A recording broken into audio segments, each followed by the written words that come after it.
नमस्कार दोस्तों, भोजपुरी के सुपरस्टार खेसारी लाल यादव का एक और न्यू गाना आने वाला है। बाबा लोग रही कि रोक रही है, काफ़ी दमदार गाना है। आप तो जानते हैं कि भोजपुरी के सुपरस्टार खेसारी लाल यादव काफ़ी ज़्यादा इन दिनों सुर्खियों में बने रहते हैं और इनका रोज़ एक बोलबम गाना आ रहा है जो काफ़ी हिट हो रहा है।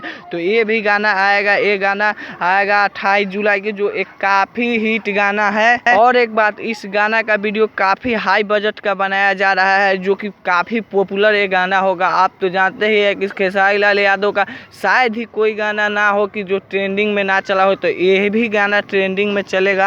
आप लोग इस वीडियो को अधिक से अधिक शेयर कीजिएगा ताकि खेसारी भैया का और भी फैन जान सके कि खेसारी लाल यादव का एक और न्यू गाना आने वाला है 28 जुलाई के। और मेरे चैनल पर नए हैं तो मेरे चैनल को सब्सक्राइब करके बेल आइकन को प्रेस कर दीजिएगा ताकि भोजपुरी से रिलेटेड और न्यू अपडेट जल्द लाते रहूँ। तो बाय, मिलते हैं अगली वीडियो में।